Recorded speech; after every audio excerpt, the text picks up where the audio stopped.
सर्व सन्माननीय श्रोतेगण, प्रेक्षक, निरीक्षक, मी कोड क्रमांक 4 विषय मांडते कृत्रिम बुद्धिमत्ता आणि मानवी भवितव्य.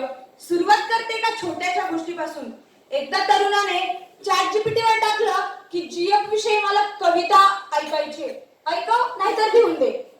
तिकडून एका क्षणात कविता आली आणि दुसरा प्रश्न लगेच तरुणाने केला की अरे मला जीएफ म्हणजे प्रेयसी बद्दल कविता नव्हे, तर मला जीएफ म्हणजे ग्रँडफादर यांच्याबद्दल कविता हवी आहे. मग तेव्हा ChatGPT कडून हे उत्तर आलं की माझ्याकडे जीएफचा अर्थ गर्लफ्रेंड असा होतो आणि तुझी भावना ही ग्रँडफादर म्हणजे आजोबांची आहे जी मी समजू शकत नाही. आणि ह्यातूनच विकास होतो तो कृत्रिम बुद्धिमत्तेचा. आणि जी कृत्रिम बुद्धिमत्ता ही मानवी भावना समजू शकत नाही आणि त्या बुद्धिमत्तेमुळे संपूर्ण व्यासपीठाला विषय मिळतो कृत्रिम बुद्धिमत्ता आणि मानवी भवितव्य. खरं तर मानवी भवितव्य हे माणसाच्या बुद्धिमत्तेवर अवलंबून आहे असंच मी म्हणेन. कारण जेव्हा कृत्रिम बुद्धिमत्तेचा उगम झाला तेव्हा तो उगम मानवी बुद्धिमत्तेनेच केला आहे आणि मानवी भवितव्य हे कृत्रिम बुद्धिमत्तेवर आधारित आहे असं आपण सर्वजण म्हणतोय. पण खरंच कृत्रिम बुद्धिमत्ता मानवी भवितव्यासाठी महत्त्वाची आहे का? होय आहे. आज आपण 2 मिनिटं सुद्धा आपला मोबाईल सोडून राहू शकत नाही. आहे की नाही कृत्रिम बुद्धिमत्ता? आज मी जो स्मार्ट वॉच घातलाय किंवा आज जो फॅन चालतोय त्यामध्ये सेन्सर्स मायक्रोप्रोसेसर्स असतात आणि त्यामध्ये ही जी टेक्नॉलॉजी यूज केली जाते ती म्हणजेच कृत्रिम बुद्धिमत्ता. या कृत्रिम बुद्धिमत्तेचा शोध 1956 साली स्टॅनफोर्ड युनिव्हर्सिटीच्या एका कार्यशाळेत जॉन मॅकॉर्थी यांनी केला. खरं तर ही संज्ञा तेव्हापासून अंमलात आली, पण खरं तर आज त्याचा उपयोग आपण खूप मोठ्या प्रमाणात करतोय. आज खरं तर सगळंच जग हे कृत्रिम बुद्धिमत्तेचं होतंय. कृत्रिम बुद्धिमत्ता म्हणजे काय, त्याची स्थलांतरे काय आहे हेच आपण आज या विषयातून जाणून घेणार आहोत. खरं तर जेव्हा कृत्रिम बुद्धिमत्तेचा विषय येतो तेव्हा आम्हाला असं वाटतं की ही आमच्या ऱ्हासाचं कारण ठरणार आहे. पण जेव्हा भारत हा चंद्रयानवरती जातो, जेव्हा भारत हा सूर्यापर्यंत पोहोचण्याचा ठाण घेतो आणि संपूर्ण जग हे चंद्रावर जाण्याचा प्रयत्न करतं, मग कुणामुळे? हो, ह्याच कृत्रिम बुद्धिमत्तेमुळे. कसं काय? कारण जो विक्रम रोव्हर लँड झालाय, जो पोहोचलाय तिथे, ज्याने तिथली सिच्युएशन, ज्याने तिथली परिस्थिती आपल्याला सांगितली आहे आणि ज्या बुद्धिमत्तेमुळे आपल्या भारताचं नाव हे जागतिक पातळीवर उंचावलंय, तीच ही कृत्रिम बुद्धिमत्ता. आणि मग पण तेव्हाच जेव्हा कर्तृत्वाने आपण आपला भारत देश मान वरती करतो, पण तेव्हाच एक मान खाली घालण्याची वेळ येते जेव्हा अनेक चित्रपटांचे खूप वाईट आणि चुकीच्या पद्धतीने ह्याच कृत्रिम बुद्धिमत्तेचा उपयोग करून तयार केलेले फोटो हे सोशल मीडियावरती व्हायरल होतात. मग खरंच ही आमच्यासाठी तारक आहे की मारक आहे आणि यामुळे आमचं भवितव्य कसं राहणार आहे हा प्रश्न सर्वांच्या मनामध्ये निर्माण होतो. खरं तर आज शेती हा प्रमुख व्यवसाय म्हणून त्याकडे बघावं असं मला वाटतं. आणि ह्याच शेतीसाठी नाशिक जिल्ह्यातल्या एका छोट्याशा गावातील नितीन पाटील या युवकाने एआयच्या मदतीने शेती केली. अरे बापरे, कसं काय? कारण मला 4-4 वेळा काय शेतात जायला जमणार नाही. मी 4-4 वेळा तिथे जाऊन मोटर चालू करणार नाही. मग हेच काम त्याने एआयच्या पद्धतीने केलं. मोबाईलच्या एका क्लिक वरती केलं, जे आज आम्ही सर्व करतोय. आज आम्ही स्नॅपचॅटच्या एआय सोबत गप्पा मारतोय. का? मित्रमैत्रिणी भावना समजतात हो त्यांना. भावना हे मित्रमैत्रिणी समजतात, पण नंतर आज तेच आमच्या भावनांचा खेळ करतील म्हणून आम्ही स्नॅपचॅटच्या एआय सोबत तासनतास गप्पा मारतो. आणि तेव्हा खरंच आपल्या मनात हा विचार येतो का की हा व्यक्ती एक दिवस आपल्या जर भावना समजू शकला तर खरंच हे जग बदलेल. कारण मला असं वाटतं की कृत्रिम बुद्धिमत्ता ही आपल्या सर्वांसाठीच आहे. शेतीमध्ये जर मॉइश्चर सेन्सर्सचा उपयोग केला तर मातीची गुणवत्ता कळते आणि अशाच हवामान खात्यामध्ये जे सेन्सर्स यूज केले जातात त्यामुळे हवामानाचा अंदाज कळतो आणि शेतकऱ्यांना या गोष्टीचा मोठा फायदा होतो. खरं तर जगभरात असे खूप मोठे तंत्रज्ञान आहेत, असे खूप मोठे संगणकीय अल्गोरिदम्स आहेत. एक संगणक शास्त्राची विद्यार्थिनी म्हणून म्हणते की कृत्रिम बुद्धिमत्तेचे हे जग अफाट आहे, पण तेव्हा हे विसरून चालणार नाही की त्याचा उगम ही मानवी बुद्धिमत्तेनेच केला आहे. 25 लाख जीबी आम्ही आमच्या मेंदूमध्ये साठवू शकतो. पण जेव्हा हे 25 लाख जीबी भरतील, वाटतं का आपण कोणी उपयोग करत असू म्हणून त्या गोष्टीचा, पण जेव्हा हे 25 लाख जीबी भरतील त्यानंतर जी उपयोगात येणार आहे ती आहे कृत्रिम बुद्धिमत्ता. ही आहे कृत्रिम बुद्धिमत्ता. आणि ह्याच संगणक शास्त्राचा उपयोग करून जेव्हा जपानमधील एका साहित्यिक पुरस्कारासाठी अमेरिकेतील एका लघुचित्रपटासाठी संगणक अल्गोरिदम्स हे पुरस्कार जिंकतात, तेव्हा खरं तर ह्या कृत्रिम बुद्धिमत्तेचा आपल्याला विषय कळून येतो. कारण अमेरिकेमध्ये 2011 साली जेव्हा एक लघुचित्रपट सन स्प्रिंग ह्या नावाने आला आणि त्यानंतर आपल्याला असं कळतं की अरे तो तर एका बेंजामिनने लिहिलाय. बेंजामिन वाटतं ना एखाद्या निर्मात्याचं नाव असेल किंवा एखाद्या रायटरचं नाव असेल. नव्हे, हा एक सॉफ्टवेअर प्रोग्राम आहे जो रॉस वुडविल या शास्त्रज्ञाने बनवलेला आहे. सॉफ्टवेअर प्रोग्राम काय असतो तर अशा खूप सारे कोड्स, खूप सारे अल्गोरिदम्स यूज करून आधी तो केलेला असतो. तो मानवापेक्षा जास्त ज्ञान साठू शकतो आणि हीच कृत्रिम बुद्धिमत्ता आहे. खरंच प्रत्येकाला प्रश्न पडावा असा की तारक आहे की मारक आहे. पण मानवी भवितव्य सांगतं की सर्जनशीलतेने, सकारात्मकतेने जर आम्ही कृत्रिम बुद्धिमत्तेचा वापर केला तर हा भारत देश नव्हे तर हे जग सुद्धा बळकट होईल. त्यामुळेच रशियाचे राष्ट्रपती व्लादिमीर पुतिन म्हणतात की कृत्रिम बुद्धिमत्ता हे फक्त रशियाचं भविष्य नाहीये, तर कृत्रिम बुद्धिमत्ता हे संपूर्ण जगाचं भविष्य आहे. हे संपूर्ण जगाचं भविष्य आहे.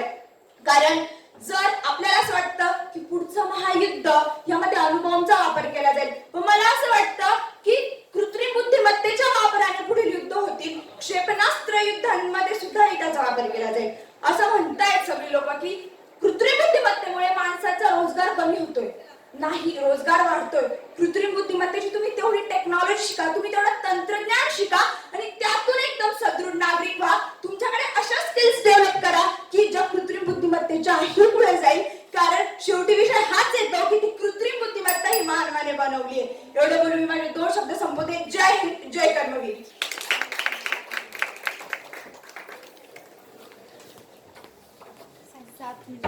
7 मिनिट 5 सेकंद.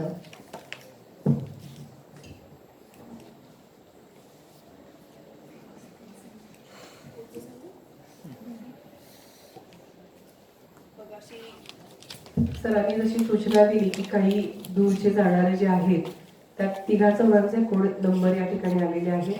ते सुरुवातीला घेऊन मग आपण 21 पासून पुढे व्यवस्थित घेऊयात सर. चालेल. स्पर्धक कोड क्रमांक 45.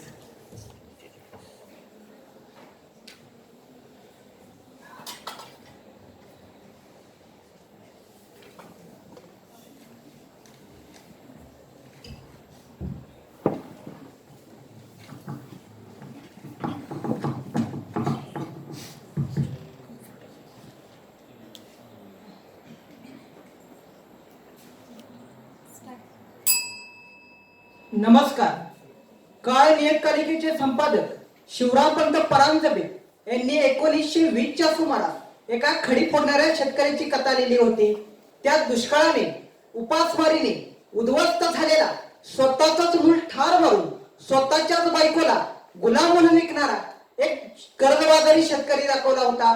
कालांतराने तो शेतकरी मरण पावतो. त्या शेतकऱ्याला स्वर्गात घेऊन जाण्यासाठी एक देवदूत येतो आणि त्या देवदूताला हा कर्जबाजारी शेतकरी विचारतो की नेमकं स्वर्गात काय आहे, दुष्काळ आहे की पुन्हा खडी फोडण्याचं काम आहे. कथा संपते, प्रश्न अनुत्तरित राहतो.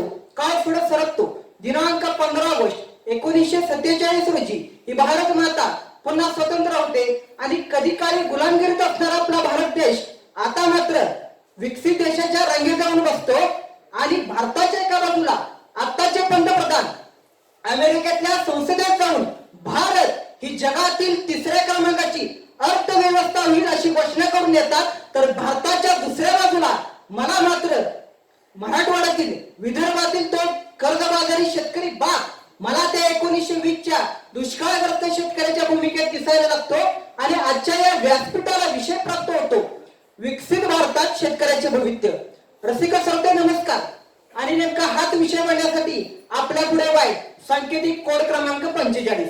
प्रस्तुत विषयाची मांडणी करत असताना विषयाच्या सुरुवातीला मला एक गोष्ट नमूद करावी वाटते. हा तुमच्या पुढे जो उभा आहे हा कुठल्याही प्रस्थापिताचा मुलगा नाही, हा कुठल्याही भांडवलशाहीचा मुलगा नाही, तर तुमच्या पुढे उभा आहे हा एका शेतकरी सामान्य कुटुंबातला शेतकऱ्याचा मुलगा आहे. आणि इथं मी ह्या ठिकाणी बोलत असताना एका बाजूला शेतकऱ्याची कथा आणि शेतीची दशा सांगत असताना दुसऱ्या बाजूला याच वेळी माझ्या गावामध्ये, माझ्या शेतामध्ये माझा आता शेतकरी बाप आणि माझी आई या शेतीची सेवा करतायत, याचाही मला या ठिकाणी अभिमान आहे. आणि मला सांगावं असं वाटतं की असं म्हटलं जायचं की शेतीशिवाय कोणताही सजीव जिवंत राहू शकत नाही आणि नष्टही होऊ शकत नाही. त्यामुळे कष्टानं आणि आनंदानं शेती केली पाहिजे. भारताचं अर्थशास्त्र असं सांगतं की भारताचा जीडीपी हा 17% हा शेतीवर अवलंबून आहे. इथल्या भारतातील 70% कुटुंब ही शेतीवरच अवलंबून आहे.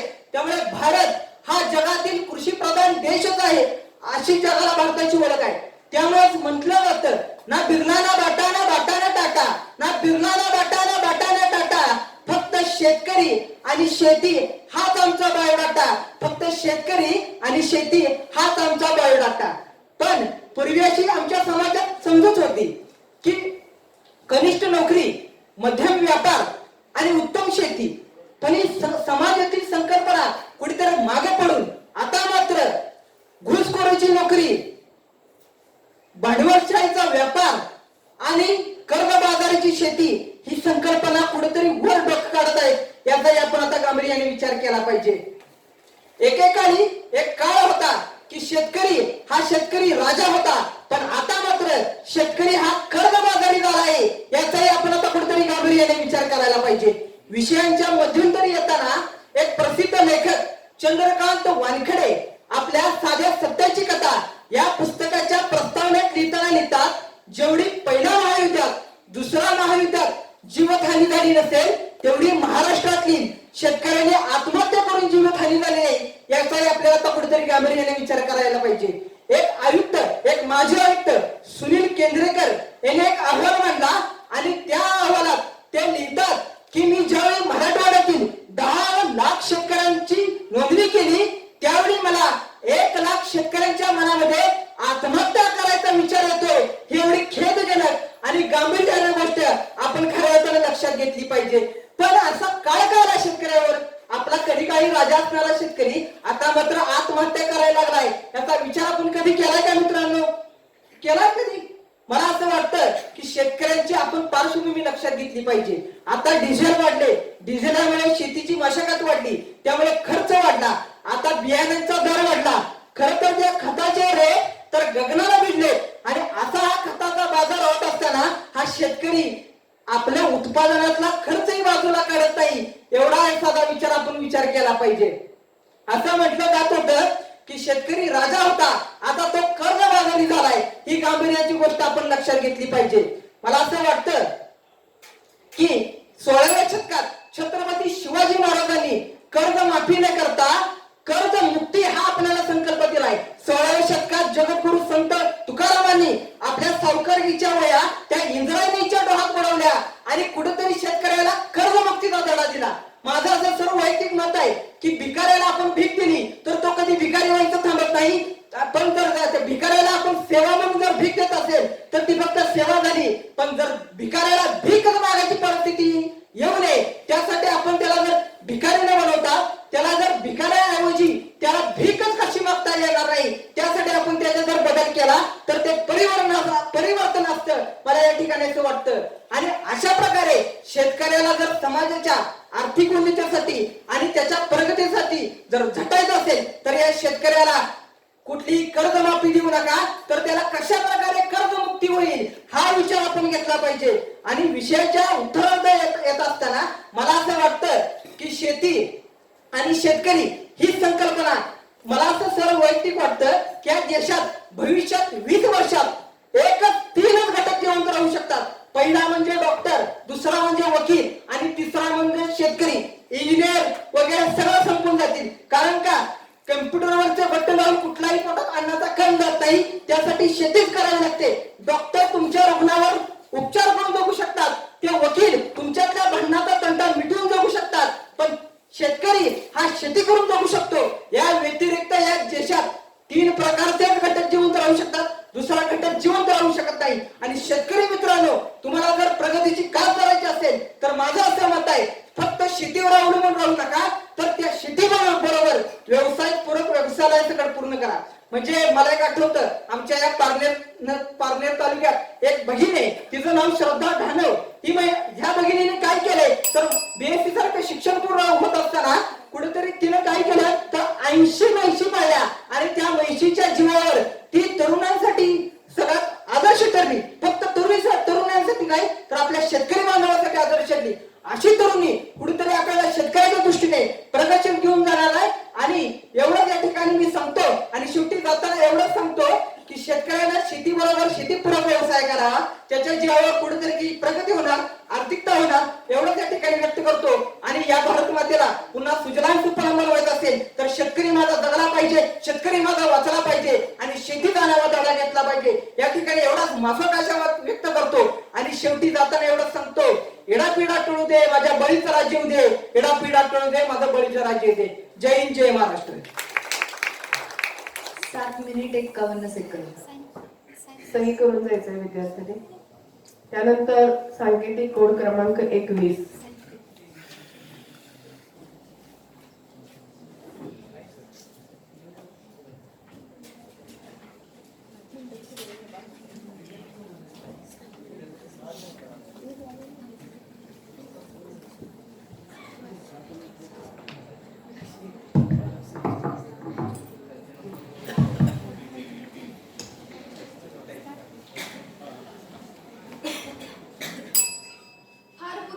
चालत आलेली ही सभ्यता, किमान 1000 वर्षांपासून जी परंपरा लाभलेला कविता हा वाङ्मय प्रकार.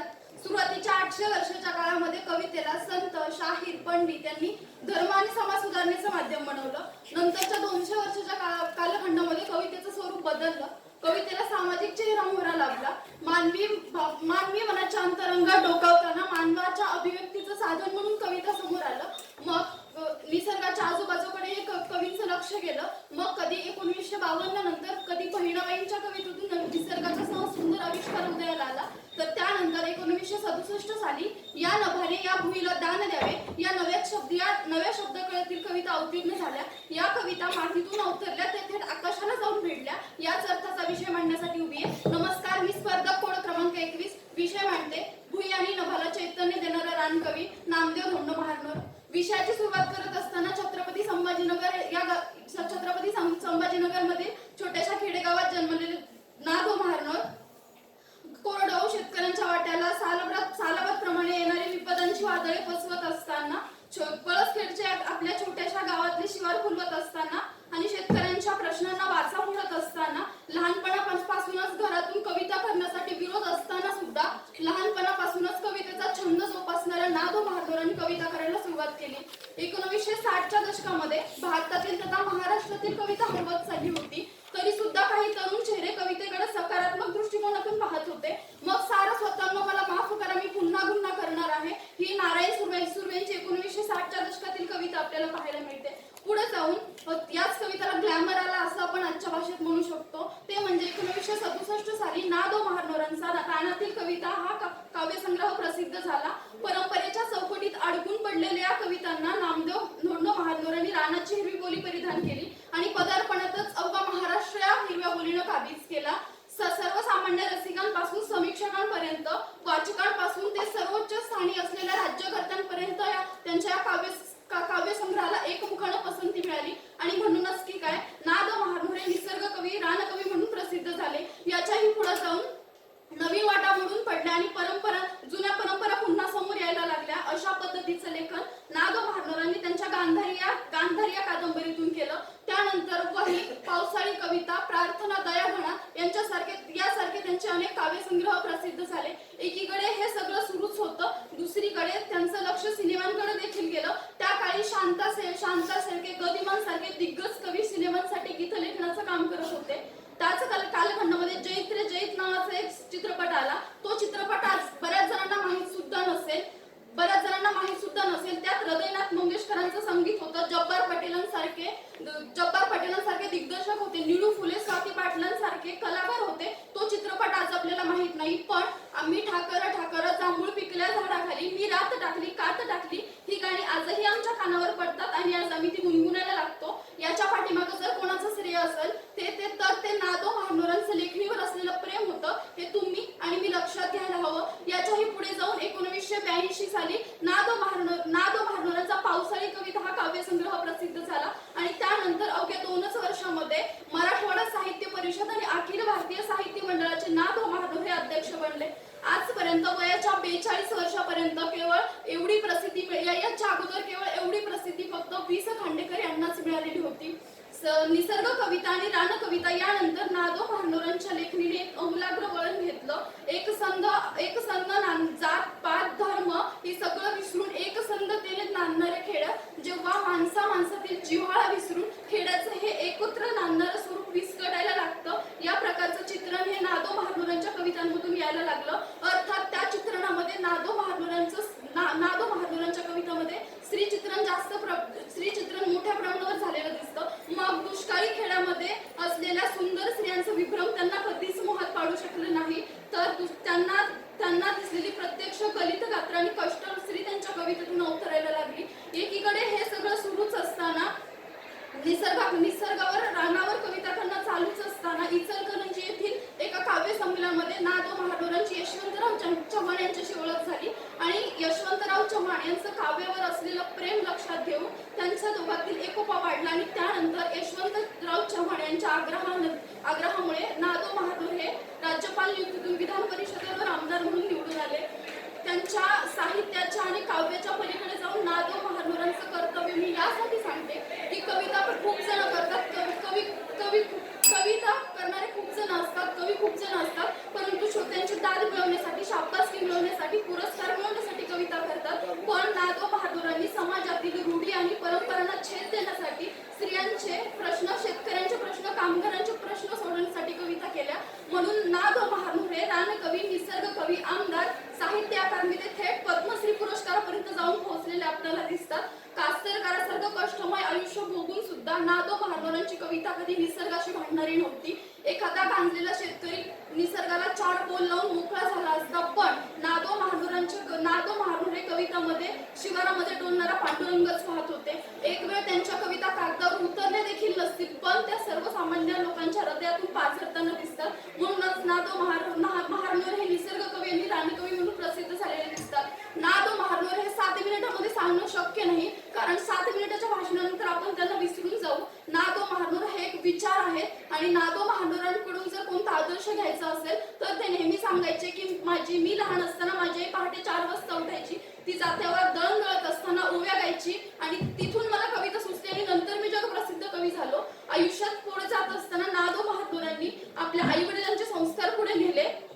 आयुष्य जगत असताना ते नेहमी म्हणायचे कृतज्ञतेने नाही तर कृतज्ञतेने जगा. याच कृतज्ञतेची महती सांगणारे नादो महानोर हे निसर्गाशी कृतज्ञतेने वागताना दिसले आणि याच कृतज्ञतेतून जाता आणि व्यासपीठाची रजा घेता मी त्यांच्या शब्दात एवढंच म्हणेन, या नभाने या भुईला दान द्यावे, या नभाने या भुईला दान द्यावे, कोणती पुण्य येती फळाला, जा जोंधळ्याचं चांदणे लखडून जावे, जोंधळ्याचं चांदणे लखडून जावे.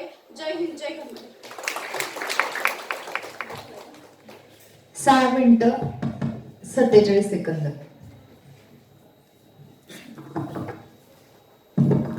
यानंतर सांकेतिक कोड क्रमांक 46.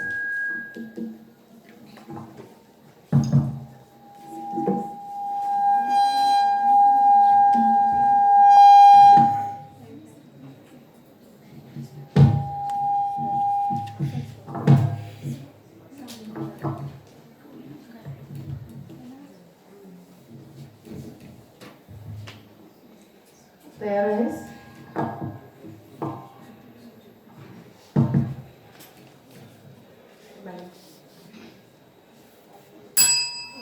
प्रथमतः माझा सर्वांना नमस्कार. जय जिजाऊ माता, जय सावित्री माई, जय रमाई आई आणि जय अहिल्या देवी. या सर्व स्त्रिया आपल्याला माहीतच आहेत, कारण या सर्व स्त्रिया आपल्या प्रेरणास्थान आहेत आणि माझ्या पहिल्याच वाक्यांवरून तुम्हाला माझा आजचा विषय समजलाच असेल. नमस्कार मित्रांनो, मी कोड क्रमांक 46 आज तुमच्या समोर विषय मांडत आहे. बाई पण भारी असते का? आपल्या भारत देशात, महाराष्ट्रात असे कोणते क्षेत्र नाही की ज्या क्षेत्रामध्ये महिलांनी यश मिळवलेले नाही. प्रत्येक क्षेत्रात महिलांनी हे यश मिळवलेलेच आहे. मी ते क्षेत्र शेतीचं का असो, त्यात त्यांनी यश मिळवलेलेच आहे.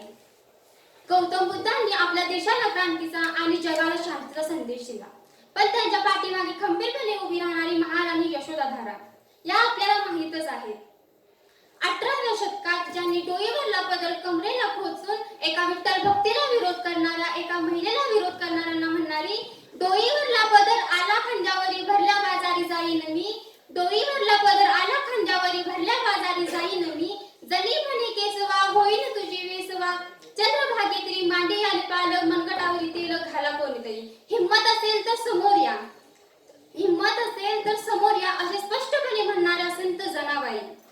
आणि ती आई जिने कोणताही वारसा नसताना आपल्या कर्तृत्वानं, मातृत्वानं आणि आपल्या दातृत्वानं आपल्या महाराष्ट्राच्या मातीला 2 छत्रपती दिले. अख्ख्या महाराष्ट्राच्या नाही, अख्ख्या भारताच्या नाही, तर अख्ख्या जगाच्या तुमच्या आमच्या प्रेरणास्थान असणाऱ्या राष्ट्रमाता राजमाता माँसाहेब जिजाऊ. आणि आपल्या समाजात अंधकार पसरत असताना, अज्ञान पसरत असताना, दारिद्र्य पसरत असताना क्रांतीची लाट होऊन आपल्या समाजात प्रवेश करणाऱ्या अहिल्यादेवी होळकर आणि डॉक्टर बाबासाहेब आंबेडकर यांनी गुलामांची कबर खोदली. कबर खोदत असताना त्यांच्या पाठीमागे खंबीरपणे उभी राहणारी, पोलादी पोल होऊन बनणारी, 4 गोळे मातीत गेले, संसाराच्या चटकानी भाजून निघाली, पण तरीही चटक्यांची झळ डॉक्टर बाबासाहेब आंबेडकरांच्या पर्यंत पोहोचू न देणारी माता रमाई.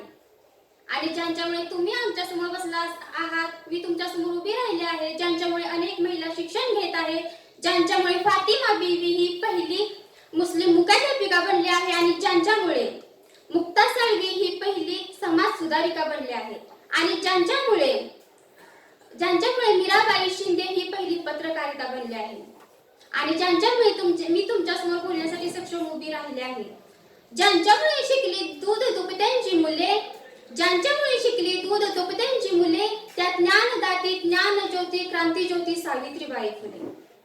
बाई पण भारी नसतंय, बाई पण भारी नसतंय, ते भारी आपण बनवावं लागतंय. बाई पण भारी नसतंय, ते आपण बनवावं लागतंय. अख्ख्या देशात नाही, अख्ख्या जगात अशी एकच व्यक्ती आहे जिला निसर्गाने एक अति सुंदर देणगी दिलेली आहे. ती देणगी कुठली? मातृत्वाची. बाई ही अशी एकच व्यक्ती आहे जी आपल्या उदरामध्ये नवजीव वाढवू शकते, आणि प्रस्तुतीच्या वेदना फक्त एकटी बाईच सहन करते. मग ती बाई एवढी सक्षम आहे, मग ती दुबळी का होत चाललेली आहे? तर लहानपणापासून ती बाई जेव्हा एखाद्या आपल्या घरात मुलगी जन्माला येते, तेव्हा ती असते 3 किलोची, असते एका दिवसाची, पण विचार करतात तिच्या लग्नाची. थोडे दिवस पुढे गेले, मुलगी थोडीशी मोठी झाली, तिच्यावर बंधनं टाकायला चालू होतात. बाई तिकडे जाऊ नकोस, बाई इकडे जाऊ नकोस, बाई हे करू नकोस, बाई ते करू नकोस, बाई बोलू नको जोरात, बाई बोलू नको जोरात, चालू नको तोऱ्यात. आणि एक सांगितलं जातं, बाई तू नीट वाग, तुला जायचंय परक्यांच्या घरी. या वाक्यावरून तिचा दुबळेपणा चालू होतो. जेव्हा लग्न झाल्यानंतर ती तिच्या सासरी जाते, तेव्हा तिथे तिला काय म्हटलं जातं? तू बोलू नकोस, तू आलास परक्यांच्या घरातून, तू बोलू नकोस, तू आलास परक्यांच्या घरातून. लग्न झाल्यानंतर सासर चांगलं भेटलं तर ठीक, नाहीतर तिच्यावर जाच करायला चालूच असतं. तुम्ही कधी ऐकलं आहे का की माहेरच्यांकडून नवऱ्याला जाच होतोय? नाही, कारण जाच फक्त हा बाईच सहन करू शकते, कारण बाई ही सक्षम आहे, पण तिला हे माहित नाही. असं म्हणतात की संसाराचा एक गाडा असतो आणि त्याला 2 चक्र असतात. एका चक्राला असतो तिचा नवरा आणि एका चक्राला असते ती बाई. पण बाईला वाटते की या जगात येऊन माझा काहीच उपयोग नाही, पण तिला ही गोष्ट माहित नसते, ते जर चक्र खराब झालं तर तो गाडा चालणं अशक्य आहे. कारण कळत न कळत तिच्या हातात घरातल्या सर्व जबाबदारी येऊन थांबलेल्या असतात. 2 दिवस ती घरातून बाहेर जाते, घरातली व्यवस्था बदललेली असते. आपल्या घरातील गॅस पेटवायचा लाइटर हा आपल्या अंगणात पडलेला असतो. त्यामुळे तिला असं माहित नसतंय की न कळत ती घरातली राणी बनून गेलेली असते. तिला आपल्या हक्कांची जाणीव होत नाही. तिनं असं समजलं पाहिजे की आपण घरातली राणी आहोत. तिच्याशिवाय घरातली एकही गोष्ट इकडे का तिकडे होत नाही. पण तिला तिच्या हक्कांची जाणीव नाही, तिला तिच्या जबाबदारीची जाणीव नाही. डॉक्टर बाबासाहेब आंबेडकरांनी असे म्हटले आहे की जेव्हा देशातली महिलांची प्रगती होईल ना, तेव्हा देशाची प्रगती होईल. महिलांची प्रगती म्हणजे तिने शिकलंच पाहिजे, त्यांनी नोकरी केलीच पाहिजे असं नाही. त्यांच्याजवळ जो पैसा आहे ते त्यांनी कधी कुठे कसा वापरावा हे जेव्हा त्यांना समजेल ना, तेव्हा त्यांची खरी प्रगती होईल. मी जाता जाता एवढंच बोलू इच्छिते, बाई पण भारी नसते, बाई पण भारी बनवावं लागते. आणि तेच बाई पण भारी बनवलं आहे जिजाऊ माता, सावित्री माई, रमाई आई आणि अहिल्या देवीनी. आणि असा अजून एक स्त्रिया आहेत. आणि यांच्यासाठी मी एवढंच बोलू इच्छिते, कष्टातून फुलवले तुम्ही मोती, कष्टातून फुलवले तुम्ही मोती, पुनर्जन्म घ्या आमच्यासाठी. कष्टातून फुलवले तुम्ही मोती, पुनर्जन्म घ्या आमच्यासाठी. उरली नाही साथ आम्हाला, आठवण येते क्षणाक्षणाला, आठवण येते क्षणाक्षणाला. धन्यवाद. 6 मिनिट 18 सेकंद.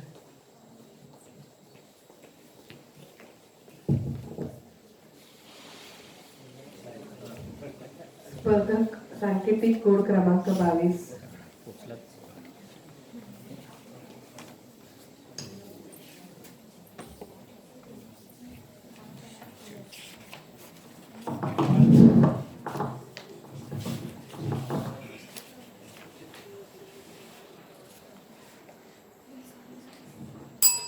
आभाळातील मोत्यांवर आयुष्याचा गाडा चालवणारा, स्वतः रोज मरून या जगाला जगवणारा, काळ्या आईचा लेख अनोभ्या जगाचा बाप असणारा, शेतकरी नाहीच तो पोशिंदा आहे साऱ्या जगाचा. जिजाऊंनी ज्याच्या कार्याची किंमत केली, स्वतः सोन्याचा नांगर चालून पालन करण्यास हिंमत दिली. शेत सारा आणि 7/12 या पलीकडे जाऊन शिवरायांनी ज्यांचा सन्मान केला, जेवढा घेवा आढावा तेवढा कमीच त्याच्या कार्याचा. ऊन वारा पाऊस गारा काळोख तो रात्रांचा, स्वतः रोज झिजतो मात्र ताट ठेवतो कणा राष्ट्राचा. पण सध्या काहीतरी वेगळेच, जे 1 रुपयाचीही तडजोड करत नाहीत. पिझ्झा आणि बर्गर खरेदी करताना मग थोडी खंत कशी वाटत नाही 20चा कांदा 5ला मागताना. जे एक शब्दही बोलत नाहीत पेट्रोल व डिझेलचे भाव वाढल्यास, मग तेव्हा तर मोर्चे आंदोलने निघतात शेतकऱ्याला 4-5 रुपये जास्त भेटल्यास. या पोशिंद्याशिवाय सगळं काही व्यर्थ आहे. आणि जगला माझा बळीराजा तरच या जगाला अर्थ आहे. नमस्कार, मी कोड क्रमांक 22 आपल्या समोर विषय मांडते, विकसित भारतात शेतकऱ्याचे भवितव्य.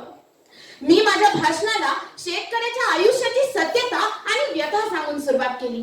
कारण शेतकऱ्याचे भवितव्य अंधारात होते, आहे आणि जर असेच चालू राहिले तर अंधारातच राहील. म्हणूनच आपल्या लोकशाहीचा 4था आधारस्तंभ असणाऱ्या मीडियावाल्यांना मी म्हणू इच्छिते, महाराष्ट्रातील मुख्यमंत्री पदासाठीचं राजकीय नाट्य तासनतास ब्रेकिंग न्यूज दाखविणाऱ्या मीडियावाल्यांनो, अहो फिरवा की तुमचे कॅमेरे त्या उसाच्या पाचटीत, हडं घोटणाऱ्या थंडीत आणि ऊस तोडणाऱ्या आया बहिणींकडे. दाखवा या जगाच्या पोशिंद्याचे शोषण आणि काळ्या बाजारात विकले जाणारे आमचे राशन. दाखवा एकदा शेतकऱ्याच्या पोराच्या तुटलेल्या पाट्या आणि हरवलेली पुस्तके नांगरलेल्या शेतात. शेतकऱ्याच्या पाल्यामधलं जगणं दाखवा, शेतकऱ्याचं रात्रंदिवस राबणं दाखवा आणि दाखवा कोवळ्या हातातील कोयते. लोकशाहीचं मरण